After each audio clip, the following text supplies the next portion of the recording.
Lord. All right. Welcome to another episode. And this is a special episode of Survival Mode. My name is Todd Angelucci, registered nurse and health coach, who faced a traumatic experience, having a brain tumor, and learned so much about it, and just did some deep dives into not only my life, but looking into some amazing people that have gone through amazing journeys, and really kind of sharing on this podcast, like where we might have been stuck, how to live life, like step through it and live life full out without regrets, and working through things that may have been holding us back in life, and really just a general, like, let's make a transformation type of podcast. And I have the amazing Mandi Chambless. And if you don't know her, go back to podcast number 4. She does an amazing job of sharing her journey. And based on our last podcast, I was so inspired by her. I wanted to have her back. And she talked a lot on the last podcast about honoring herself. And it really sparked in me about honoring myself.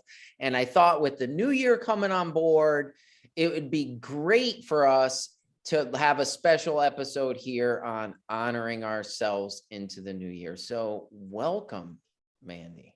Thank you so much. I'm excited to already be back. I know. It seemed like it was just yesterday. Yeah. And I'll tell you, your podcast was just awesome. And thank you. I enjoyed it. Your story is great. You're a stage 3, is it C? Yeah. Ovarian cancer survivor at the age of 28. Mm-hmm. Oh, and they gave you 20% chance to live 5 years. Correct. Right? Mm-hmm. And you are now 13 strong. February 13th of 2022 will be 13 years since my diagnosis. Amazing. And, ever since your podcast too, I really started to think that all these things and what people share, and that's why I love doing this, is it inspires me to kind of reflect on my own life, mm-hmm. and some of the things that I've learned. And I was like, wow, I was walking around the lake and I'm like her story is transformative in and of itself, because it's just amazing. So thank you. Honoring yourself. Mm-hmm. Very important. So it is very important. So tell me what that means, what you think that means, what it means for you, and what it means. Tell me about it. So first off, this is not an easy lesson to learn. Hello, I nearly had to die to figure this out for myself. And I'm still not a pro at this. I'm a work in progress. This is a work in progress, but guess what? I'm worth it. And I know that now.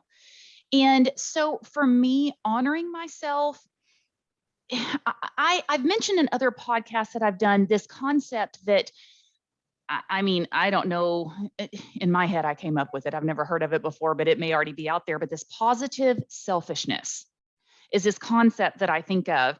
And for me, what that means is it's not selfish to put yourself first. It's actually necessary and it's beneficial not only for you, but if you're someone like me that is by nature a helper, I'm by nature a supporter. So it is innate in me. Honoring myself also means that I have to honor others. And so it's like this cycle, right? It's a circle that you can actually close the loop on. For me to feel like I'm honoring myself, I have to also honor others. And this concept of positive selfishness helps me get there, because how on earth can I serve and honor others if I can't do the basic things for myself that I need to honor me and respect me? And in my mind, that's this concept of positive selfishness. I love that term, positive selfishness, because I think what happens is people get confused, when it's like, hey, if I honor myself, or if I take care of myself, or I do Mm-hmm. what I need to do, then I'm not thinking of others. I'm like basically just saying, you know what? I'm taking care of myself and doing this and doing that at the expense of somebody else. And this is where it gets really sticky, because, it's knowing when to say no and knowing when to say yes. Right. Mm-hmm. And so I love what you said about this positive selfishness. And I think that's what happens is people have this idea of, I'm being selfish if I'm honoring myself. And then this other S word comes up, right? And I don't know if you think, where I'm going to go with it. It's, I should or should not, right? Yeah. We hear this all the time. You should all Mm-hmm. over yourself. And I think they play together. What do you think about that? Oh, of course. I totally agree with that. And the word should carry so much weight. It carries so much pressure too. And certainly there are things that we should do, right? I mean, just to maintain a healthy life and all of the basic things in life. But when you really dig deep, it's so much pressure. That one small word can carry so much weight and put so much heaviness on us. 100%, 100%. And so one of the things that I remember from our podcast is you were very emphatic about knowing when to say no and when to say yes. And, I want to say, and I know we talked about this, is you're almost going to fail at first. You're going to trip. It's a mindset. You're going to do the wrong things at the wrong time until you get it right. Right. And I know we'll talk about that. But what were some of the things that you were like, I got to say no to this and I got to say yes to this? Like, what was the mindset? What was kind of the struggle? What kind of came on for you with that? Well, the first thing that comes to mind is I've got to say no to the toxic relationships and people in my life, and I've got to start saying yes to me. Saying no to the toxicity serves no one. It certainly doesn't serve me. And there's a cycle of enabling that can go along with that. It doesn't serve the person that you're saying yes to when you should be saying no either, right?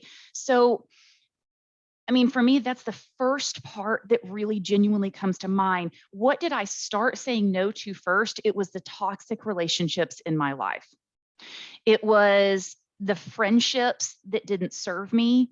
It was the surface level friendships. It was, you go through something like what I went through, and not to be cliche, but you very, very, very quickly find out who your friends are. And I've carried along with this.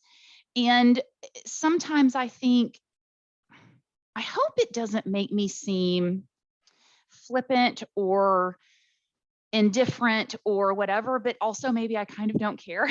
I don't know, to be honest with you. But even now, if I am in a relationship, like a friendship, that I just think, oh, this is not serving me well. It leaves me feeling icky. It leaves me feeling unsettled, whatever, fill in the blank. I don't know. I let it go because I've got too many other genuine, loving, good, honest, true, fulfilling friends. I don't, I'm old. It's not about quantity anymore. It's about quality. And I can't anymore. The amount of energy that we have to expend on all of the things, we can't spread that out evenly. And so I've just learned to let those things go. So that's the first thing that I said no to. What did I start saying yes to? Well, I've already answered that, of course, myself. What does that look like? Circle back around to saying no to toxic relationships first and foremost, but also just, honestly, listening to my own needs, listening to myself, feeling, okay, when someone asks me, even as simple as, hey, do you want to go? I don't go out. I'm 41. I don't go out anymore, but do you want to do something tonight? Do you want to go out tonight? If deep in my soul, I'm thinking the only thing I want to do tonight is wear my pajama pants and get on the couch and lay with my dogs, then, and that's what I want to do, then I used to just grumble about it and say yes anyway, because I didn't want to hurt someone else's feelings. So I put them before me. Now, no, thank you. Maybe next time I really need some quiet time tonight or whatever.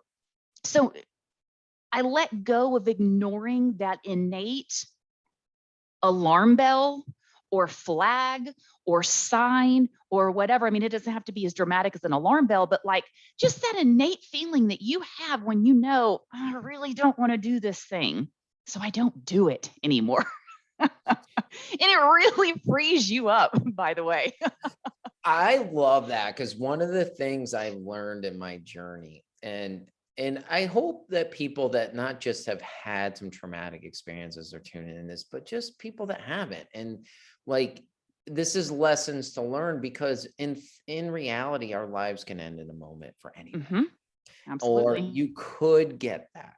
But I started to realize the things that when I was looking down the barrel of a shotgun, and I felt, I literally was, I wasn't nobody, but I felt that way. Like, Sure. Oh my God, I'm potentially could meet my creator here. It came very clear what was important and what wasn't. Mm-hmm. And I was like, oh my God. And it was very simple things. And it wasn't like, oh my God, I need to like do all this. It was like, I need to just have conversations and be with people Mm-hmm. and have more experiences and not take works in survival. That's why I named it survival mode, because I felt like I was in survival mode. And Sure. it was an unconscious, running in the background of my mind that I didn't even realize was there. But that stuff became clear. And I think, and we'll talk about it in a second, is getting clear on what we really want. Mm-hmm. But the one thing that you just said that really hit home to me was, we all, I think, innately have this gut or conscious. Like there's this gut, like whatever you want to call it, God, some higher being or whatever it may be. Mm-hmm. And when we push that aside or don't honor it, I think there's some level of consequences that happen. Oh, yeah. And they may be minor.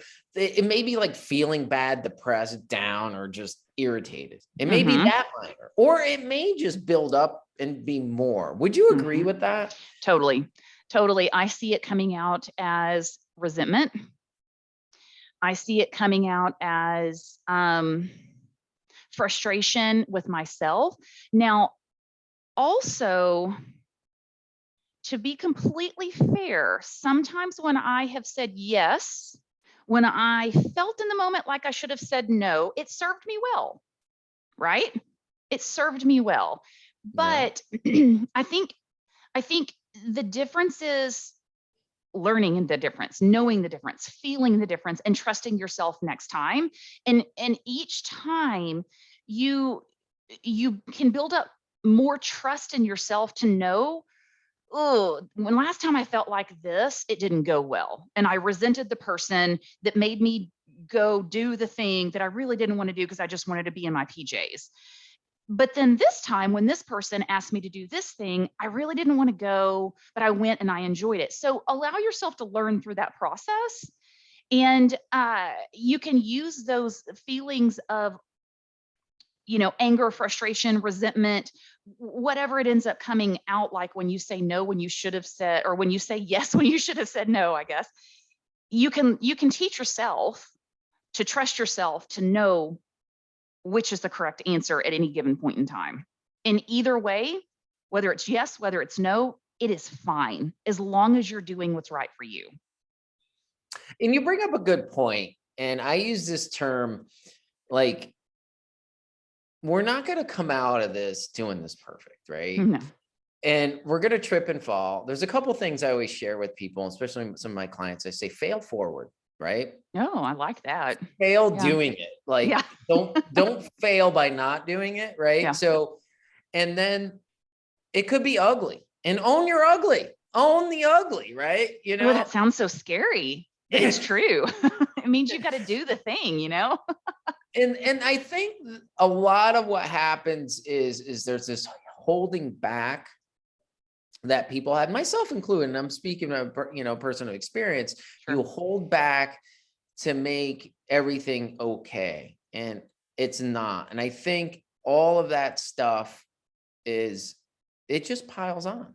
Yeah. And I love, you did mention on the last podcast that you really dug down into this.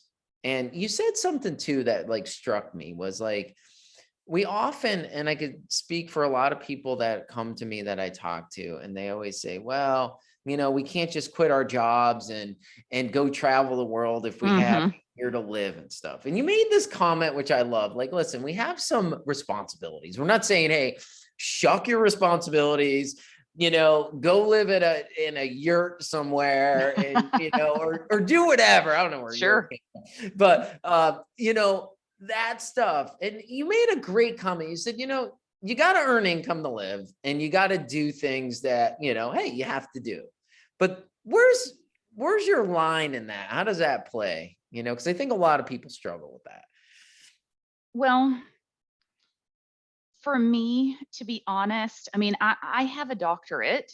I did all the things. I checked the boxes. I went to school. My parents joke with me all the time about, well, we said we pay for your college, but you can stop, like you can stop now.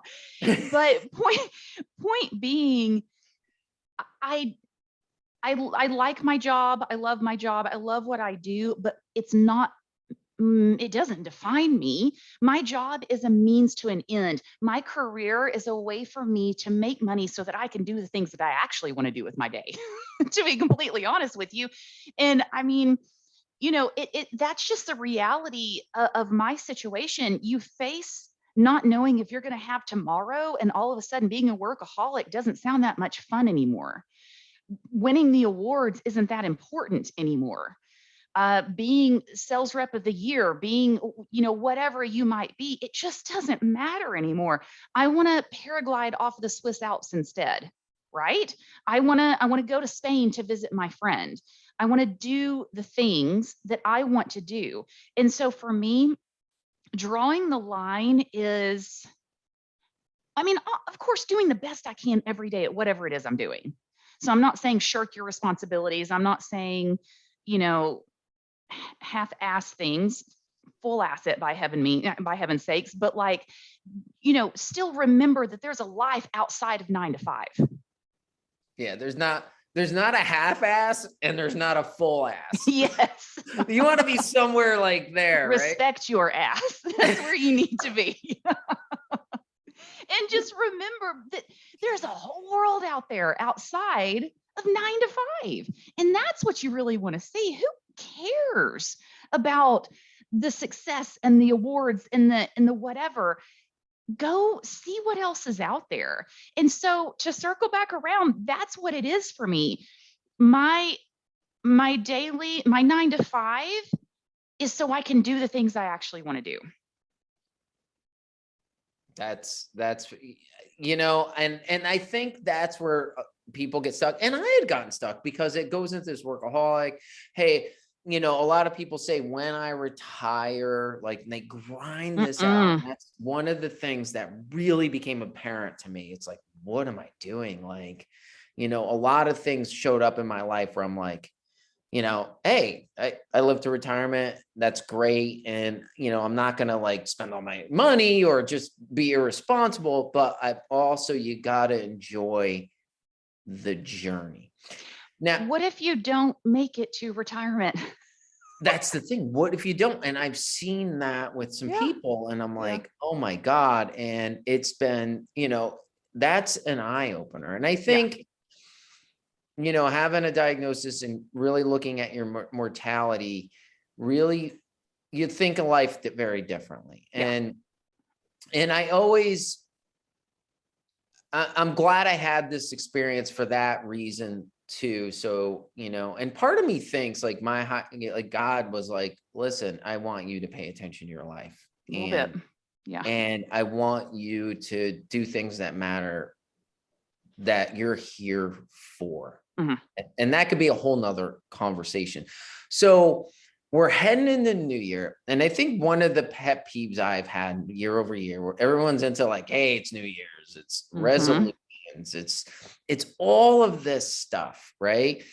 And resolutions are like, you might last whatever, people are like, I'm gonna go on a diet, I'm gonna eat better, I'm gonna work out more, I'm gonna like what, you kind of the stereotypical things. And I think, I actually read this book and I like it. It's called the 12-week year, where you kind of group it into shorter things, which I think is a great concept. But one of the things is we said, hey, what's our end result, right? Like, what do we want? Like, I like to use, we talked about, before the call, we were talking about goals and dreams, and I think I like dreams better for sure now.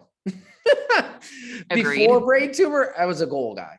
Of It was course, about yeah. goal, and it kind of had me in this workaholic, like, and I found that over goals and over success and all of this stuff can be a problem. And I saw it manifesting itself in my life in a negative way. And I had a coach friend tell me, he's like, you're kind of a success junkie.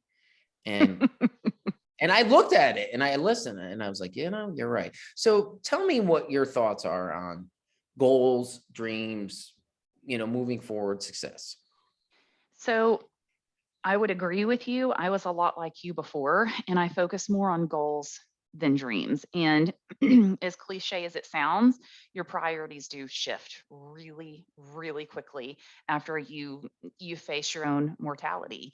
And of course, I still have goals, but I'm with you. I prefer to focus more on dreams now. And if I don't have them, I tend to feel monotonous. I tend to feel numb. I tend to feel lost. And so for me, a dream is what do I want? That's all. It's not that hard. What do I want? What do I want to do when I breathe my last breath, when I put my head on my pillow the last time? What do I want to be not necessarily even proud of, to be honest, but what do I want to remember the most?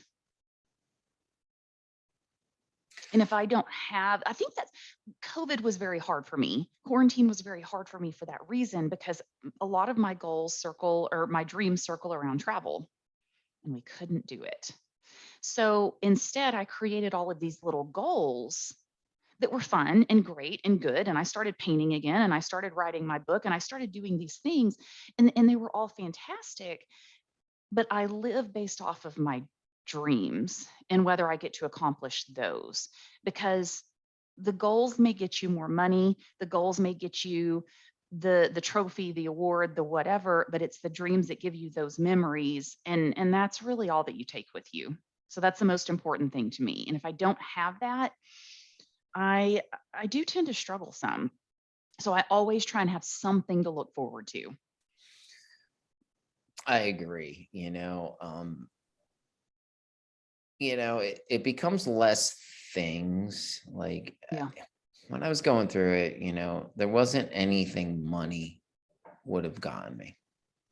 It really wasn't, other than, hey, I could do something or go somewhere, but we're dealing with stuff, and I could go somewhere or do something now or before or whatever. Like, it wasn't about that.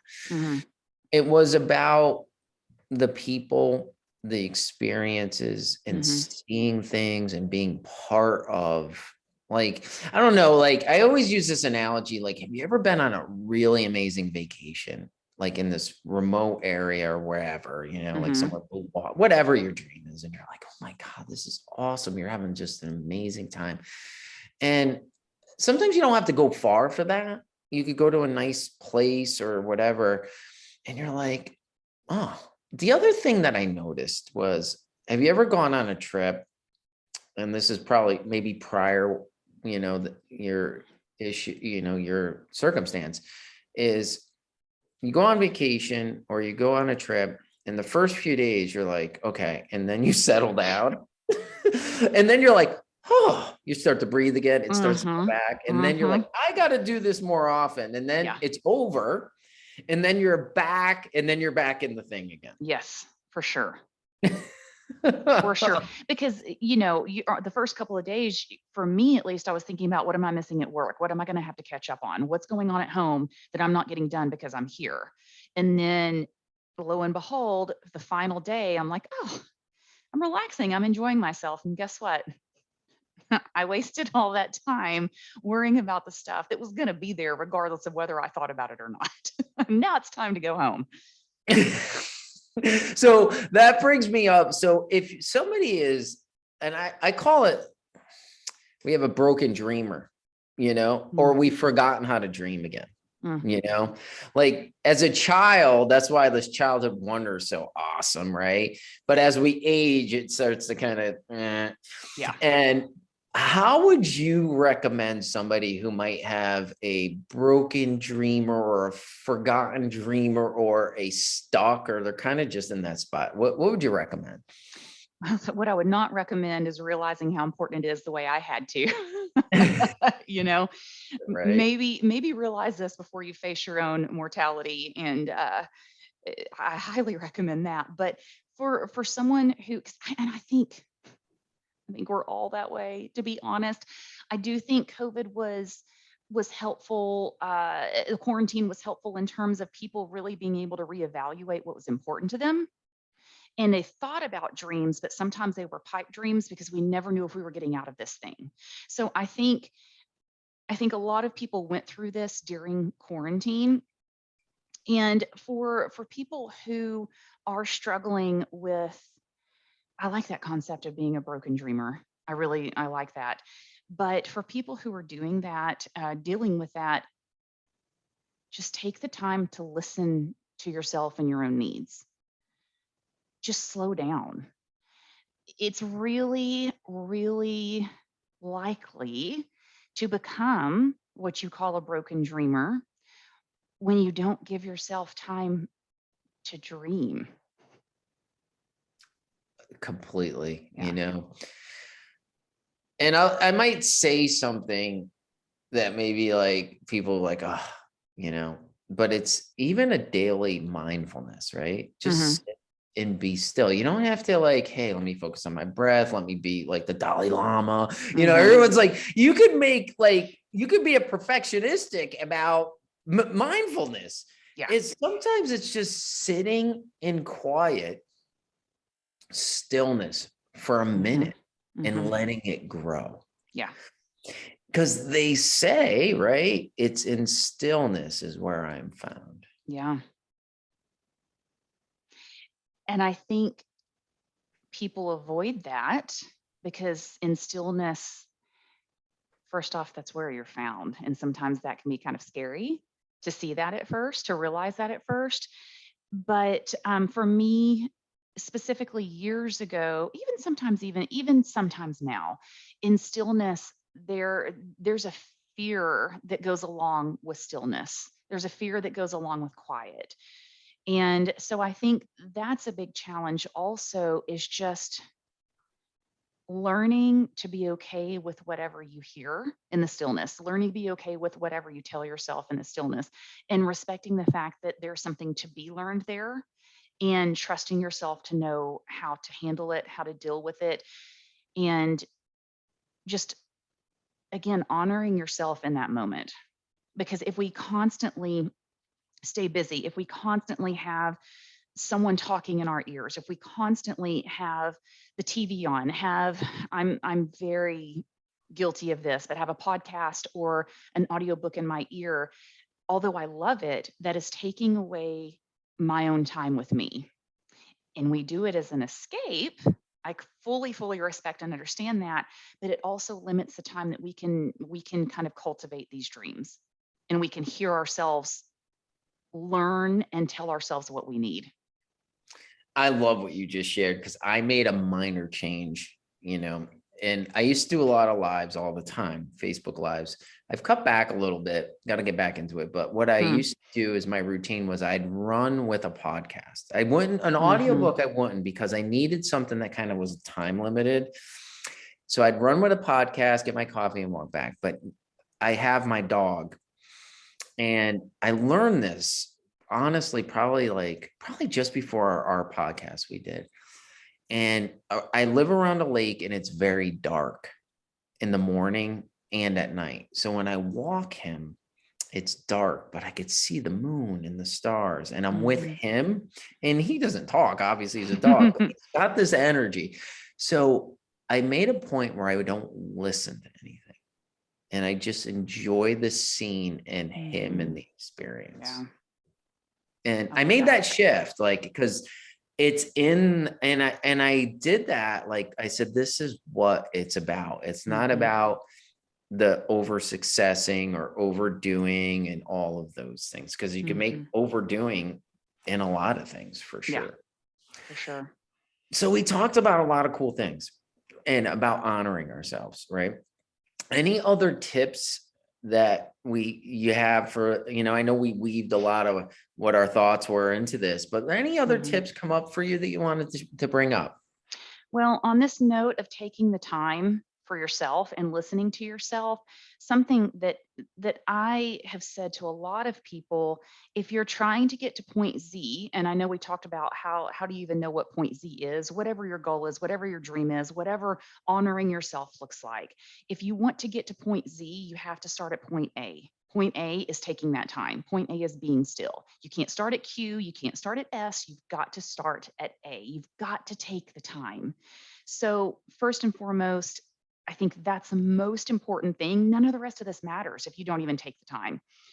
Secondly, well, when you learn to listen to yourself, learn to trust yourself. Learn to trust what you tell yourself you need. You know it better than anybody else does. You know your needs better than anybody else does. Why don't we listen to ourselves? So trust yourself. And then also, don't be afraid to get it wrong the first time, because even if you get it wrong the first time, at least it means you're starting to try to honor yourself. At least it means fail forward. I love that. At least it means you're giving yourself the opportunity to speak to yourself, to let yourself feel, to let yourself be honest with you and you alone about what you actually need in your life. So we can't be expected to do it perfectly the first time. So give yourself some slack, give yourself some space, release the pressure, and just take the time to listen and trust yourself. And thus, in turn, we learn to honor ourselves. I love it. I love it. And, getting back to this, doing it, kind of doing it ugly, and being okay. It's about having that mindset of I'm learning. Yeah. There's two things I say to myself a lot when there's things I don't feel like doing, or that I know it's something I could do, is I say a mantra to myself. I said, we do hard things. And then when something doesn't go well or right, I said, okay, I'm just learning. I'm just learning. Beating yourself up and or it has to be perfect or all this stuff. It's like, and that is kind of the biggest shift with this, is saying that I'm learning. And people may get upset, but if people that really care about the relationship and you, they understand, and be open and honest. Say, I'm learning to take care of myself, or I need my life to go in another way, or I need things to be different. I've had that conversation. I'm like, this is important for me because it needs to just be, life needs to be different. Yeah. Because it's not going well. Yeah. This wasn't going well, so we got to do something else. This didn't work, so it's time to pivot. I pivoted a few times. And pivots happen. Yeah. One of the things, and we could close in a minute. One of the things that's really been coming up for me in my own journey, and you mentioned it at the beginning of this talk, was looking at the people that we're consistently spending our time with. Yikes. And I'm like, okay. Mhm. And I remember you talked on this and it sit with me, and this is why I love interviewing people. And I wanted to have you back because I like, our conversation so much. Was you had somebody that was a real close friend of yours that was in this journey, Mhm. and she passed. Yeah. But she had an amazing spirit. She had an amazing mindset. And I remember being around people, not, that have that. And they just have this inspiration. It's not because there's just something about it. Mhm. Tell me, first of all, I want to tell or suggest to the crowd, like, be mindful who you spend time with, Mhm. because you become the people you spend time with. You are the company you 100%. keep. My dad used to say, you're a product of your environment. And I used to be like, no, you're wrong, blah, blah, blah. Whatever. He was 100% right. So tell me a little bit more about, that person, but just kind of that mentality and the people and the quality of that person Yeah. you know what I mean? Absolutely. So her name is, and I don't say was because she still is part of me. So we don't speak in past tense, but her name is Brittany Crosby. And I met her shortly after she was diagnosed with stage 3C ovarian cancer at the same age that I was diagnosed. And I don't know anybody that didn't love and doesn't love Brittany. Her energy was palpable. Her drive to be the best that she could be was so motivating. When I spoke at her celebration of life, one of the things that I said about her that, I mean, honestly, out of everything I love about her, she was so unapologetically herself. She didn't care. She doesn't care what anybody thinks. Um, she just does her thing. And even now, 2 years after we've lost her, she's still doing her thing. She's still making waves. So I think the most important thing about Brittany that I think speaks volumes to everyone and will for a very long time is because she was so unapologetically genuine to who she was and she honored herself like I've never seen anyone else be able to do. She will create ripples that continue to make waves for years to come. So, and I could talk forever about her, but just in a nutshell, I think that gives you a good enough idea of really who she was as a person. She just exuded joy. What did that do for me? For years before I met Brittany, I tried to talk about my story. I tried to meet other people that were going through the same things that I went through, and unfortunately, most of them passed away. So I've lost multiple friends to this disease, close friends, not so close friends, acquaintances, people I've just met online, you name it. And so I started to shy away because it was freaking terrifying. It was just terrifying. And so I just said, nope, forget it. I'm not doing this anymore. This is not for me. This is just too heavy. And when I met Brittany and she so openly shared her story and shared who she was, I realized I have to talk about this. First off, it made me. It's part of the fabric and the framework that made me who I am. My eyes are green. I had ovarian cancer. My hair is brown. I had ovarian cancer. It's part of me. It doesn't define me wholeheartedly, but it is a part of who I am. And in order for me to honor myself, I have to honor every piece of me. And I saw how she did that and she didn't shy away from it. And I opened myself up to opportunities. I started saying yes when yes served me. I started saying no when yes did not serve me. I started sharing my story more and I started helping people. So she honestly changed everything about me. And I mean, I could just talk for days about the difference she made in my life, but she taught me to love myself again. She's the one who taught me to honor myself, period. Not again, period. She's the one who taught me to honor myself, because I watched her do it when she had so many people coming at her all the time. She was very well known. So just they wanted pieces of her. Everybody wanted a piece of Brittany. And she said no when yes did not serve her. And that's where all of this whole conversation that we've been having for the past however long, 30 minutes or whatever, it all comes from her and me watching her and seeing there is a way to do this that's healthy for me, that still serves other people, but it also serves me. So she changed my entire mindset, and she opened me back up to just the opportunity, just simply to love myself again. I love it.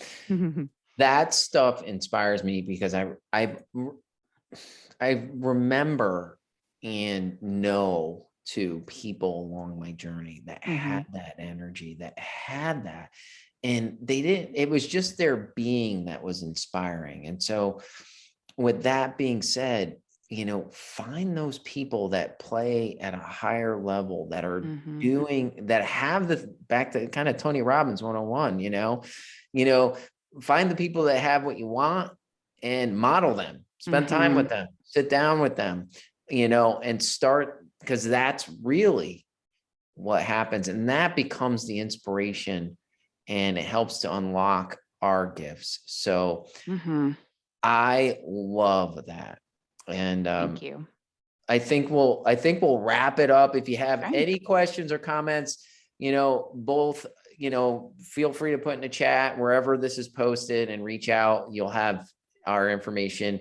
And Mandi, it was such a pleasure and honor to have you on, and wish you the best into the new year. And thank you. Likewise.